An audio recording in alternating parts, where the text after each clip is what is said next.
আজকে তোমাদের স্থিতিস্থাপকতা চ্যাপ্টারের যে শেষ টপিক পীড়ন বিকৃতির লেখচিত্র, এই সম্পর্কে একটা ধারণা। তো এখানে ডেরিভেশনের কিছু নেই, এখানে শুধুমাত্র বোঝার জিনিস। তোমাদের সামনে দেখতে পাচ্ছ লেখচিত্র আঁকা আছে একটা, যেখানে ওয়াই অক্ষের দিকে ধরা হয়েছে পীড়নকে এবং এক্স অক্ষের দিকে ধরা হয়েছে বিকৃতিকে। তো আমরা জানি হুকের সূত্র অনুযায়ী যে স্থিতিস্থাপক সীমার মধ্যে পীড়ন এবং বিকৃতি সমানুপাতিক, অর্থাৎ পীড়ন বাই বিকৃতি এই মানটা ছিল ধ্রুবক, অর্থাৎ এর মানটা একটা নির্দিষ্ট ধ্রুবকটা। এই মানটা যদি আমি ধরি যে পীড়ন বাই বিকৃতি, এই মানটা ধরে নিচ্ছি আমি, এই মানটা হচ্ছে 5। তাহলে পীড়ন বাই বিকৃতির মান সবসময় 5ই থাকতে হবে, যদি আমি যতক্ষণ পর্যন্ত স্থিতিস্থাপক সীমাকে আমি অতিক্রম করে না যাব। তো এই লেখচিত্রটা দেখো, পীড়ন এবং বিকৃতির যে লেখচিত্র সেটা দেখাচ্ছে। আমরা জানি যে পীড়ন আর বিকৃতি পরস্পরের যদি সমানুপাতি হয় তাহলে সাধারণত লেখচিত্র সরলরেখা বরাবর হয়, যেটা এ থেকে এভাবে দেখো যাচ্ছে, যেটা এই সরলরেখাটা যেটা যাচ্ছে এ ও এ। তাহলে ও এ সরলরেখাকে যদি আমি বলি যে ও এ সরলরেখাটা কি, এই ও এ সরলরেখা আসলে পীড়ন বাই বিকৃতির যে ধ্রুবক এই অংশটাকে নির্দেশ করছে, অর্থাৎ পীড়ন বাড়লে বিকৃতিও বাড়ছে আস্তে আস্তে। তাহলে ও এ এই সরলরেখাটাতে পীড়ন আর বিকৃতি হচ্ছে সমানুপাতিক, পীড়ন সমানুপাতি বিকৃতি, অর্থাৎ এই অংশে পীড়নের সঙ্গে সঙ্গে পীড়ন যদি বাড়ায় তাহলে বিকৃতি বাড়বে, পীড়ন যদি কমিয়ে নিই তাহলে বিকৃতিও কমে যাবে।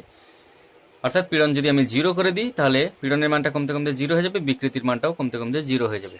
এবার যদি আমি পীড়নের মান আস্তে আস্তে আস্তে আস্তে বাড়তে থাকি তাহলে বিকৃতির মানও আস্তে আস্তে কিন্তু বাড়তে থাকবে। তাহলে ও এ অংশটা নির্দেশ করছে পীড়ন যত বাড়ছে বিকৃতিও তত বাড়ছে, এটাই ও এ অংশটা নির্দেশ করছে। এবার এ বিন্দু সম্পর্কে আমি বলছি। এ বিন্দু নির্দেশ করছে, এ বিন্দুটাকে বলা হচ্ছে আনুপাতিক সীমা।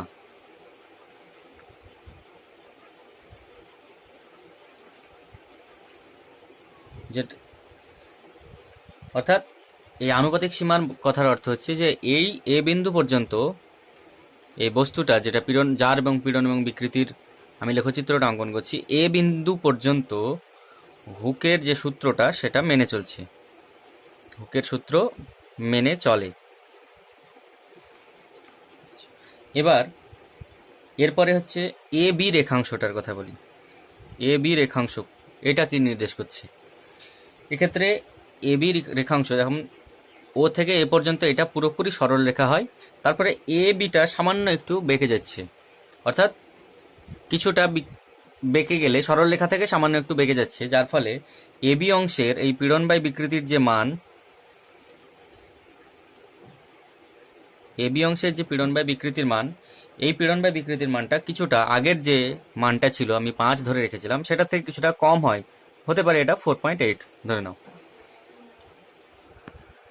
অর্থাৎ যেহেতু এ বি অংশটা সরলরেখা থেকে কিছুটা বেঁকে যাচ্ছে, সেই জন্য এই ক্ষেত্রে পীড়ন এবং বাই বিকৃতির যে মান, পীড়নের মানটা যা হচ্ছে, পীড়নের মানটা একটু দেখো, পীড়ন বাই বিকৃতির মানটা এক্ষেত্রে কিছুটা কমে যাবে, যেটা এ বি অংশ নির্দেশ করছে। অর্থাৎ এ বি অংশটা কিন্তু এই অংশটা থেকে, অর্থাৎ এর পর থেকেই হুকের সূত্র যেটা, সেই হুকের সূত্র মেনে চলে না।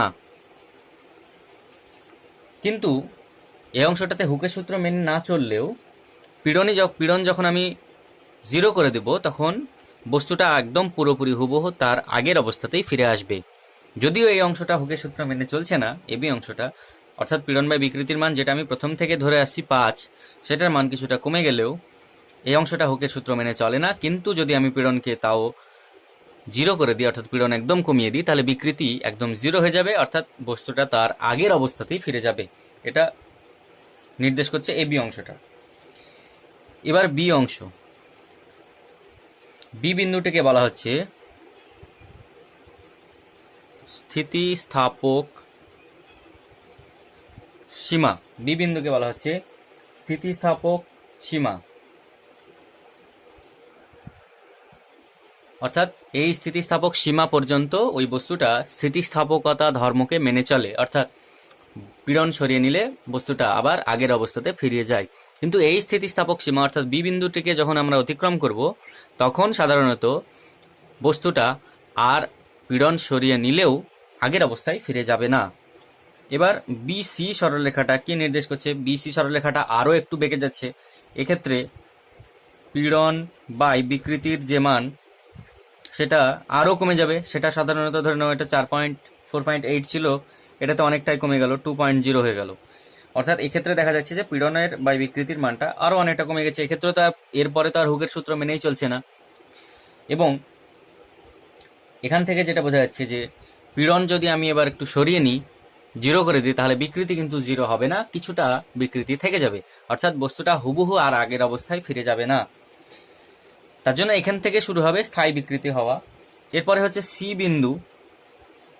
সি বিন্দু পর্যন্ত সাধারণত সি বিন্দুটাকে বলা হয় নতিবিন্দু বা উচ্চতর নতিবিন্দু। উচ্চতর নতিবিন্দু অর্থাৎ এই সি বিন্দু পর্যন্ত পীড়ন বাড়ালে বিকৃতি বাড়ে। সি বিন্দু পর্যন্ত, যদিও প্রথম অংশে যেভাবে পীড়ন বাড়ালে বিকৃতি বাড়বে, আস্তে আস্তে পীড়ন বাড়লে বিকৃতির পরিমাণটা কমে যাচ্ছে। এবং সি বিন্দু পর্যন্ত কি হয় যে পীড়ন বাড়ালে বিকৃতিটা বাড়ছে, কিন্তু সি বিন্দু যখন অতিক্রম করবে তখন যতই তুমি পীড়ন বাড়াও বিকৃতি কিন্তু বাড়বে না, বা পীড়ন সরিয়ে নিলেও বিকৃতি কিন্তু কমে যাবে না। পীড়ন কমালেও বিকৃতি কমবে না। এই ঘটনাটা ঘটবে সি বিন্দু অতিক্রম করলে। তার জন্য এই সি বিন্দুটিকে বলা হচ্ছে উচ্চতর নতিবিন্দু। অর্থাৎ এই সি বিন্দু পর্যন্ত কোনো বস্তুর উপর পীড়ন যদি বাড়ানো হয় তাহলে বিকৃতি বাড়ে, কিন্তু সেই বাড়ার যে হার সেটা প্রথম দিকে যে হারে বাড়ছিল সে হারে কিন্তু বাড়ে না। এবার হচ্ছে সিডি অংশ। দেখো সিডি অংশটা আবার নিচের দিকে নেমে যাচ্ছে। অর্থাৎ নিচের দিকে নামলে পীড়ন বাই বিকৃতির যে মান,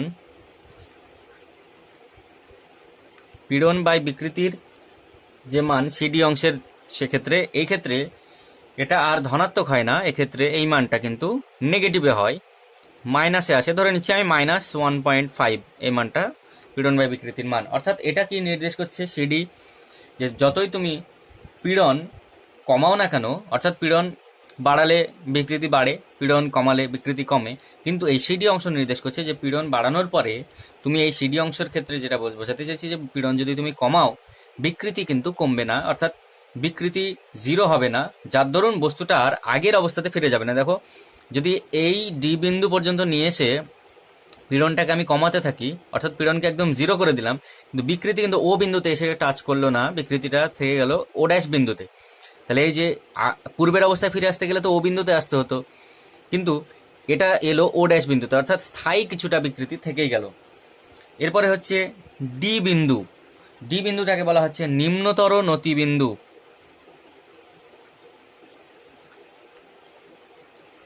যেটা আমি এক্ষুনি বললাম, নিম্নতর নতিবিন্দু বলতে বোঝাচ্ছে যে যদি তুমি পীড়নকে কমিয়ে কমিয়ে 0 করে দাও, অর্থাৎ বল প্রয়োগ করা একদম বন্ধ করে দাও, তাও কিন্তু বস্তুটা আর আগের অবস্থায় ফিরে যাবে না, কিছুটা ও বিকৃত হয়ে থেকে যাবে। এরপরে আসছে ডিই রেখাংশ। এই ডিই রেখাংশ কি নির্দেশ করছে? যে পীড়ন বাই বিকৃতির মান, এক্ষেত্রে পীড়ন বাই বিকৃতির মান আরো কম, খুবই কম এই মানটা। অর্থাৎ এই অংশে সাধারণত বস্তুর স্থিতিস্থাপকতা ধর্ম কিন্তু সাধারণত কতদূর পর্যন্ত ছিল বলেছিলাম আমি? স্থিতিস্থাপকতা ধর্ম ছিল সাধারণত স্থিতিস্থাপক সীমা বি পর্যন্ত, আর সি পর্যন্ত ছিল কি কোনো বস্তুর বিকৃতি পীড়ন বাড়ালে বিকৃতিটা কিন্তু আস্তে আস্তে আস্তে আস্তে বাড়ে, কিন্তু তারপর থেকে বিকৃতি কমতে শুরু করলো। এবং ডি অংশের ক্ষেত্রে বোঝাচ্ছে যে পীড়ন বা বিকৃতির মান খুবই কম, এবং এই অংশের ক্ষেত্রে বোঝায় যে বস্তুটা তার স্থিতিস্থাপকতা ধর্ম শেষ এবং প্লাস্টিক ধর্ম শুরু। প্লাস্টিক ধর্ম কাকে বলা হয়? যে কোনো বস্তুর উপর বল প্রয়োগ করার পরে সেই বলটা যদি সরিয়ে নেওয়া হয়, তাহলে যদি বস্তুর আকার বা আকৃতির কোনো পরিবর্তন না হয়, অর্থাৎ যেমন অবস্থাতে ছিল সেই অবস্থাতেই যদি থাকে, তাহলে পরিবর্তন হলো, বা কোনো একটা বস্তুকে টানলাম, টেনে বড় করলাম, বড় করার পরে যখন আমি বলটা ছেড়ে দিলাম, তখন বস্তুটা আবার ঠিক যতটুকু টেনে রেখেছিলাম সেই পর্যন্তই থাকে, না কমে যায়, অর্থাৎ আগের অবস্থায় ফিরে না যায়, তখন সেটাকে বলে প্লাস্টিক ধর্ম। অর্থাৎ এই অংশ থেকে প্লাস্টিক ধর্ম শুরু হয়ে যাচ্ছে। এবং এই ক্ষেত্রে তারের, দেখবা একটা তারকে টানতে টানতে অনেকটা নিয়ে গেলে তারের কি হবে, কোনো কোনো অংশ, যেমন ধরে নিচ্ছি এখানে দেখাচ্ছি, একটা তার যদি এরকম হয়, তাহলে কোনো কোনো অংশে এই জায়গাগুলো পাতলা মানে হালকা হয়ে যাবে, তারপর আবার মোটা হবে, তবে এই জায়গাগুলো আবার হালকা হালকা হয়ে যাবে, এটা আবার মোটা হবে। মানে কি এই অংশগুলো ছিঁড়ে যাওয়ার মতন উপক্রম হবে আস্তে আস্তে। এই জায়গাগুলো আস্তে আস্তে খুবই হালকা হয়ে যাবে। যেমন একটা গার্ডারকে অনেকক্ষণ ধরে টানবে, দেখবা গার্ডারের কোনো একটা অংশ খুব পাতলা হয়ে যায়। যতটা সব জায়গাগুলো সমানভাবে পাতলা হয় না, কিছু কিছু জায়গা একটু বেশি পাতলা হয়ে যায়। সেই ঘটনাটা এখানে ডি রেখাংশটা বোঝাচ্ছি। এরপরে হচ্ছে ই বিন্দু। ই বিন্দু নির্দেশ করছে অসহপীড়নকে। অসহপীড়ন সম্পর্কে আমি পড়িয়েছিলাম যে যখন কোনো বস্তুর উপর পীড়নের মান এতটাই বাড়িয়ে দেওয়া হয় যে বস্তুটা আর একভাবে মানে বাড়তে বাড়তে এমন একটা পজিশন হয় বা এমন একটা পয়েন্ট হয় যেখানে বস্তুটা ছিঁড়ে যাওয়ার উপক্রম শুরু হয়। ই বিন্দুটা হচ্ছে সেই অসহপীড়ন, যার পরে বস্তুটা ছিঁড়ে যায়। এরপর হচ্ছে ইএফ রেখাংশ। এক্ষেত্রে কি হবে, যে এই প্রস্থচ্ছেদ যে জায়গাগুলো খুবই পাতলা হয়ে গেছিল সেগুলো আরো পাতলা হতে থাকে, এবং এফ বিন্দু যেটা, এফ বিন্দুতে গিয়ে অর্থাৎ বস্তুটা যখন এফ বিন্দুতে পৌঁছায় তখন একদম পুরোপুরিভাবে ছিঁড়ে যায় এফ বিন্দুতে। ই বিন্দুতে আমি কি বললাম যে অসহপীড়ন সৃষ্টি হচ্ছে, অর্থাৎ অসহপীড়নটা ওখান থেকে শুরু হলো। ইএফ বিন্দুতে এই যে পাতলা হওয়ার অংশ কাজগুলো সেগুলো প্রস্থচ্ছেদের কিছু কিছু জায়গা খুবই পাতলা হতে শুরু করলো, এবং এফ বিন্দু থেকে একদম তারটা ছিঁড়ে যায়।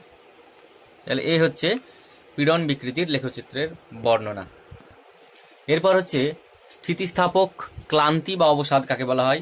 যখন তুমি স্থিতিস্থাপক সীমার নিচেই, অর্থাৎ তুমি পীড়ন হালকা বাড়াচ্ছ, বিকৃতি বাড়ছে, আবার তুমি পীড়নটা সরিয়ে নিচ্ছ, বস্তুটা আগের অবস্থায় ফিরে আছে, এইভাবে যদি তুমি স্থিতিস্থাপক সীমার নিচেই অনেকবার ধরে এই ঘটনাটা করো, বারবার টানছো ছাড়ছো, এই ঘটনা যদি ঘটাতে থাকো, তাহলে এক সময় দেখা যায় যে বস্তুটা স্থিতিস্থাপক সীমার নিচে আছে, তবুও বস্তুটার কিছুটা বিকৃতি, পার্মানেন্ট বিকৃতি অর্থাৎ স্থায়ী বিকৃতি চলে আসে, অর্থাৎ বস্তুটা একটা সময় গিয়ে আর আগের অবস্থায় ফিরে আসবে না। যেমন একটা গার্ডারকে তুমি কিছুটা টানো, বড় টেনে আবার যদি ছাড়ো, এই ঘটনাটা যদি তুমি অনেকবার করো, প্রায় কয়েক হাজার বার, তাহলে কি হবে, গার্ডারটাকে একদম হুবহু পূর্বের অবস্থায় ফিরে আসবে? তা কিন্তু থাকবে না, কিছুটা বড় হয়ে যাবে। তাহলে এই যে বিষয়টা, যে স্থিতিস্থাপক সীমার নিচে থাকা সত্ত্বেও আমি অনেকবার করছি বলে, অর্থাৎ পীড়ন বিকৃতি এইটাকে বারবার অনেকবার চেঞ্জ করছি বলে বস্তুটার মধ্যে একটা সামান্য বিকৃতি, পার্মানেন্ট অর্থাৎ স্থায়ী বিকৃতি থেকে যাচ্ছে, এই ঘটনাটাকে বলা হচ্ছে স্থিতিস্থাপক অবসাদ। অর্থাৎ পীড়নের দ্রুত হ্রাস বৃদ্ধির ফলে অনেকবার করার জন্য স্থিতিস্থাপক সামর্থ্য লোপ পেয়ে যাচ্ছে কিছুটা, একে বলা হচ্ছে স্থিতিস্থাপক অবসাদ। এরপরে একটা অঙ্ক দেখো। অঙ্কটা হচ্ছে যে একটা স্প্রিং এর বল ধ্রুবক কে, স্প্রিংটিকে সমান 3টে অংশে ভাগ করা হলো, তাহলে প্রত্যেকটা অংশের বল ধ্রুবক কত হবে? যেমন ধরে নাও, আমি ছবিতে মোটামুটি একটা এঁকে দেখাচ্ছি। এই একটা স্প্রিং, এটা ধরো স্প্রিং, এই স্প্রিংটাকে সমান 3টে অংশে বিভক্ত করলাম, মানে কেটে ছোট করে দিলাম, 2টো অংশ, আর এ হয়ে গেল 3টে অংশ, এভাবে 3টে অংশে ভাগ করলাম। তাহলে এই স্প্রিংটার বল ধ্রুবক যদি কে হয়, তাহলে এদের কত হবে? এর জন্য আমি ধরে নিলাম যে বড় স্প্রিংটার উপরে বল প্রয়োগ যেটা, সেটা ছিল আমার, বল প্রয়োগের মানকে আমি ধরে নিলাম এফ, এবং যার কারণ এই বড় স্প্রিংটা দৈর্ঘ্য বৃদ্ধি সমান হবে এক্স। তাহলে আমরা জানি এখান থেকে এফ সমান কে এক্স, তাহলে এখান থেকে আসবে কে সমান এফ বাই এক্স। সমীকরণ দিয়ে দিলাম 1 নম্বর এটাকে। এবার এটাকেই ভেঙে আমি 3টে ছোট ছোট স্প্রিং তৈরি করলাম। তাহলে কি হবে, এই 3টে স্প্রিং এর উপরেও প্রত্যেকটার উপরেই যদি আমি এফ বল প্রয়োগ করি, তাহলে ছোট ছোট স্প্রিং এর উপরেও যে দৈর্ঘ্য বৃদ্ধিটা হবে সেটা প্রত্যেকটা, দেখো তুমি যদি কল্পনা করো যে এটা এটা এটা 3টেকে পরস্পর শ্রেণী সমবায় যুক্ত করা হলো, দিয়ে যদি এফ বল প্রয়োগ করা হতো, তাহলে 3টেরই দৈর্ঘ্য বৃদ্ধি মোট হতো এক্স। তাহলে এক একটার দৈর্ঘ্য বৃদ্ধি কতটুকু করে হবে? তাহলে এক একটার দৈর্ঘ্য বৃদ্ধি হবে এক্স বাই 3। এবার প্রত্যেকটার বল ধ্রুবক যদি আমি কে ড্যাশ ধরে নিই, যে 3টেরই প্রত্যেকটার বল ধ্রুবক কে ড্যাশ, তাহলে এটার এফ সমান কি হবে, K dash into X by 3, কারণ প্রত্যেকটা অংশের দৈর্ঘ্য বৃদ্ধি এক্স বাই 3, দিয়ে 3টে অংশের দৈর্ঘ্য বৃদ্ধি মিলিয়ে টোটাল দৈর্ঘ্য বৃদ্ধিটা হতে হবে এক্স। যদি এরকম হতো, এটাকে 3টেকে শ্রেণী সমবায় যুক্ত করে এফ বল প্রয়োগ করা হতো, তাহলে 3টের মোট দৈর্ঘ্য বৃদ্ধি এক্স পরিমাণই হতো। তাহলে এক একটার দৈর্ঘ্য বৃদ্ধি হচ্ছে এক্স বাই 3। তাহলে এখান থেকে যদি আমি লিখি কে ড্যাশ সমান হচ্ছে এফ বাই এক্স বাই 3, 3টা উপরে চলে যাবে, 3 ইন্টু এফ বাই এক্স। এবার এফ বাই এক্স এর মান 1 নম্বর সমীকরণ থেকে দেখো 3k, অর্থাৎ যদি আমি কোনো একটা তারকে কেটে 3টে বা 2টো খণ্ড করি, তাহলে তার বল ধ্রুবকের মান কি হবে, আগের গোটা অংশ থাকা অবস্থায় যে বল ধ্রুবক তার 3 গুণ হচ্ছে, 3 ভাগ করেছি জন্য, তার জন্য কে ড্যাশ কে প্রত্যেকটা অংশের বল ধ্রুবকের মান এর 3 গুণ করে হচ্ছে, অর্থাৎ বল ধ্রুবকের মান কিন্তু বেড়ে যাচ্ছে। অর্থাৎ যদি আমি একটা গোটা তারকে বা একটা স্প্রিংকে কেটে ছোট ছোট খণ্ড করি, তাহলে তার প্রত্যেকটা খণ্ডের স্প্রিং ধ্রুবক বা বল ধ্রুবকের মান কিন্তু আগের তুলনায় বেড়ে যাবে। যদি এখানে দুটো অংশে বিভক্ত করতাম তাহলে এখানে 2 আসতো, যদি 3টে অংশে বিভক্ত করলাম বলে 3 এসছে, 4টে অংশে বিভক্ত করলে এখানে 4K, অর্থাৎ পূর্বের টোটাল স্প্রিংটার বল ধ্রুবক কে হলে তার 4 গুণ বাড়তো, এখানে 3 গুণ বেড়েছে, একটা অঙ্ক। এবার এটার ক্ষেত্রে দেখো বলা হয়েছে একটা এল দৈর্ঘ্যের তার, মোট এল দৈর্ঘ্য বা স্প্রিং, তার বল ধ্রুবক হচ্ছে কে। স্প্রিংটিকে দুটো খণ্ডে বিভক্ত করা হলো, একটা হচ্ছে L1, একটা হচ্ছে L2। তাহলে এল সমান অবশ্যই মোট দৈর্ঘ্যটা দুটো অংশে বিভক্ত হয়ে যাচ্ছে L1 প্লাস L2। আচ্ছা, আরেকটা সমীকরণ দেওয়া আছে দেখো পাশে, L1 এর মান n L2 L1 সমান হচ্ছে n L2, অর্থাৎ L1 প্রথম অংশটা দ্বিতীয় অংশটার চেয়ে n গুণ বড়। তাহলে যদি আমি এখানে L1 এর মানটা বসিয়ে দিই তাহলে হচ্ছে n L2 প্লাস L2 সমান L2 যদি কমন হয় তাহলে হচ্ছে n প্লাস 1। এটা একটা এল এর মান, এখান থেকে আমি একটা সমীকরণ পেলাম। আচ্ছা, এরপরে দেখো যদি আমি L1 এর মানটা না বসিয়ে L2 এর মানটা বসাতাম, এখান থেকে যদি আমি করি L2 সমান হবে L1 বাই n, তাহলে L সমান হতো L1 plus L1 by n সমান L1 যদি কমন হয় তাহলে 1 প্লাস 1 বাই n সমান L1 into 1 n plus 1 by n। এটাকেও আমি একটা সমীকরণ দিয়ে রাখলাম, 2 নম্বর সমীকরণ দিয়ে। এবার আমরা জানি f সমানুপাতি f সমান কে, x এর জায়গায় আমি l লিখছি, কেন, কারণ এক্ষেত্রে দৈর্ঘ্যটাকে আমি l ধরলাম। তাহলে f যদি ধ্রুবক হয় তাহলে k ইন্টু l এই মানটা ধ্রুবক হবে। বল যদি ধ্রুবক হয়, অর্থাৎ বলের পরিমাণ যদি একটা নির্দিষ্ট হয়, তাহলে কে এবং এল এর যে গুণফল, অর্থাৎ বল ধ্রুবক এবং স্প্রিং এর দৈর্ঘ্যের যে গুণফল সেটা সবসময় ধ্রুবক হবে। তাহলে এই সমীকরণ থেকে আমরা বলতে পারি যে যে দুটো অংশ আমরা করলাম L1 এবং L2, L1 এবং L2 যে দুটো অংশে আমরা বিভক্ত করলাম, তাহলে এক একটার বল ধ্রুবক K1 এবং K2 হলে এদের গুণফলগুলোও ধ্রুবক আসবে, অর্থাৎ K1 L1 এর মান যা আসবে সমান হবে কে এল এর মানও তাই আসবে, সমান হবে K2 L2 এর মান সমান আসবে। অর্থাৎ আমরা যেমন বয়েলের সূত্র দেখেছিলাম যে PV সমান যদি কনস্ট্যান্ট হয় তাহলে P1 V1 সমান P2 V2 সমান P3 V3 এরকম ছিল, এখানেও তাই, কে এল এর মান ধ্রুবক হলে K1 L1 এর মান যা আসবে K2 L2 এর মানও তাই আসবে। আচ্ছা, এবার K1 L1 সমান KL, এল এর মানটা আমি দেখো K1 L1 সমান আমি লিখছি কে এল এর মানটা আমি L1 এর রেসপেক্টে লিখবো, কারণ বাম দিকে যেহেতু L1 আছে, এল এর মানটা L1 এর রেসপেক্টে, তার মানে কোনটা হবে, এই যে এই মানটা এল এর মানটা L1 এর সাপেক্ষে যে মানটা এসছে তাহলে হবে L1 into n plus 1 by n। তাহলে L1 কেটে গেল, অতএব K1 সমান হয়ে গেল K into n plus 1 by n। তাহলে আমি প্রথমটার বল ধ্রুবকের মানটা বের করে নিলাম।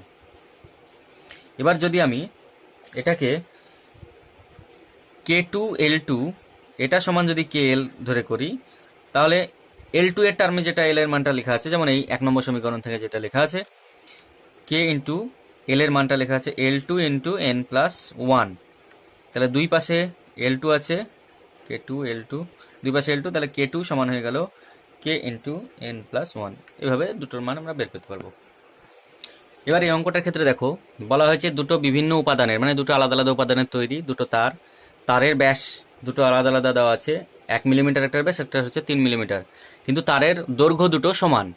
উভয়কেই সমান বল দিয়ে টানলে প্রথমটার দৈর্ঘ্য বৃদ্ধি দ্বিতীয়টার 3 গুণ হয়, তাহলে এদের ইয়ং গুণাঙ্কের অনুপাত। তাহলে আমি প্রথমে ইয়ং গুণাঙ্কের যে ফর্মুলা y সমান কি হয় f বাই a বা আলফা এ লিখছি আমি, ছোট এল বাই বড় এল, তাহলে y সমান হবে f বাই a ইন্টু বড় এল বাই ছোট এল। এবার আমি প্রথম তারের ক্ষেত্রে করব, ফার্স্টের ক্ষেত্রে y1 লিখবো প্রথম তারটার ক্ষেত্রে। বল যেহেতু দুটোতেই সমান প্রয়োগ করা হয়েছে তাহলে বলটাকে আমি এফই লিখছি। এ সমান আমরা জানি পাই আর স্কোয়ার হয়, তাহলে পাই, এখানে ব্যাস যদি প্রথমটার 1 মিলিমিটার হয় তাহলে ব্যাসার্ধ কত হবে, আর এর মান প্রথমটার R1 যেটা হবে সেটা হবে 1 মিলিমিটার ব্যাস হলে ব্যাসার্ধ হবে 0.5 মিলিমিটার, মানে হচ্ছে 0.5 ইন্টু 10⁻³ এত মিটার। বা আমি 0.5 দিয়েও লিখতে পারি, আমি 0.5 দিয়ে লিখি, তাহলে 0.5 পাই আর স্কোয়ার হয়, 0.5 এর স্কোয়ার মানে মিলিমিটারে রাখছি আমি এটাকে, ইন্টু বড় এল এর মান দুজনেরই দৈর্ঘ্য সমান বলেছে, তাহলে বড় এলটা এরেও থাকবে, এবং ছোট এল এর মানটাকে আমি ছোট এলই লিখে রাখলাম। এবার আমি দ্বিতীয়টার ক্ষেত্রে যদি করি, তাহলে y2 সমান বল প্রয়োগটা দুটোর ক্ষেত্রে সমান পাই ইন্টু, এক্ষেত্রে এর ব্যাস 3 মিলিমিটার বলেছে, তাহলে ব্যাসার্ধ হবে 3 এর অর্ধেক মানে হচ্ছে 1.5, তাহলে 1.5 এর স্কোয়ার ইন্টু দৈর্ঘ্য, প্রাথমিক দৈর্ঘ্য যেটা দুটোর সমান ছিল অর্থাৎ সমান তার, আর দৈর্ঘ্য বৃদ্ধি এটার ক্ষেত্রে L1 লিখলাম, এটার ক্ষেত্রে তাহলে এবার লিখতে হবে L2। এবার y1 বাই y2 যদি আমি করি, তাহলে y1 এর মানগুলো উপরে f বাই পাই ইন্টু 0.5 এর স্কোয়ার ইন্টু বড় L by L1 by F by pi into 1.5 এর square into capital L by L2। দেখো এফ এফ কেটে যাবে, পাই পাই কাটবে, বড় এল কাটবে, তাহলে y1 বাই y2 এর মান হবে, দেখো নিচে আসবে এই যে 1.5টা নিচে আছে, তাহলে এটা উপরে চলে যাবে 1.5 এর স্কোয়ার বাই 0.5 এর square into L2 by L1। এবার দেখো বলা আছে যে প্রথমটার দৈর্ঘ্য বৃদ্ধি দ্বিতীয়টার 3 গুণ, অর্থাৎ প্রথমটার দৈর্ঘ্য বৃদ্ধি দ্বিতীয়টার 3 গুণ হলে L1 এর মান হবে 3L2। প্রথমটা দৈর্ঘ্য বৃদ্ধি যদি L1 হয় তাহলে সেটা দ্বিতীয়টার 3 গুণ, এই মানটাও বসাতে হবে, তাহলে 1.5 এর স্কোয়ার মানে হচ্ছে 1.5 বাই 0.5 এটার স্কোয়ার একসঙ্গে করে দিলাম, L1 এর মান L2 এর মান L2 থাকলো, এখানে নিচে হয়ে গেল 3L2।